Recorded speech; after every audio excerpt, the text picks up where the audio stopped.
Hey there and welcome. Do you ever feel like your English sentences are just a little short? Well, today we're going to fix that. We're going to learn a really simple trick to connect your ideas so you can sound much more fluent. Let's get right into it. You know, when you're first learning English, it's super common to speak in these short, choppy sentences. You say one thing, you stop. Then you say another thing, and you stop again. It's totally normal, but it can sound, well, a little disconnected, right?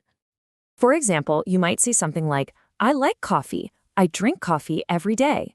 Now look, both of those sentences are perfect. The grammar is great, but you see how they feel like two separate Lego bricks? Today, we're going to learn how to snap those pieces together to build something much better. And guess what? We're going to do it with three of the most powerful and easiest words in the entire English language: and, but, and or. Seriously, think of these as your super tools for building bigger, better, more natural-sounding sentences. Okay, let's grab our first tool. And that tool is the word and. The way to think about and is that it's your go-to for adding similar ideas together. It's like linking two chains together to make one longer chain. So the main thing to remember is this. We use and to connect ideas that just go together. It basically means also or in addition. It's kind of like saying this plus this. Super simple, right? Let's take a look at this. Instead of saying, my brother is a plumber, my sister is a teacher, we can use and to join these two similar ideas. They're both about jobs. And just like that, it becomes one smooth sentence. My brother is a plumber and my sister is a teacher. See how much better that sounds? Here's another one for you. Fruit tastes good and it's healthy for you are two positive things about fruit, right? They belong together, so using and connects them perfectly. Fruit tastes good and it's healthy for your body. We just added one good thing right on top of another. All right, tool number 2 is but. Now, if and is for connecting things that are similar, but does the exact opposite. We use but to show a difference, a surprise, or a contrast. So yeah, while ands brings things together, but is your signal that something is about to change. It's like telling the person listening, hey, get ready for something a little different or unexpected. Ah, this slide shows the power of but so perfectly. On one side, you have a positive idea. I studied a lot. Great. But then on the other side, a negative one. I failed the exam. But is that magic bridge that connects these two totally opposite outcomes into one single powerful sentence. And here's another fantastic example. Being a good actor, that's one idea. Not being famous, well, that's a contrasting idea. But shows us this difference in one easy flowing sentence. He is a good actor, but he isn't famous. Okay, time for our final super tool, or.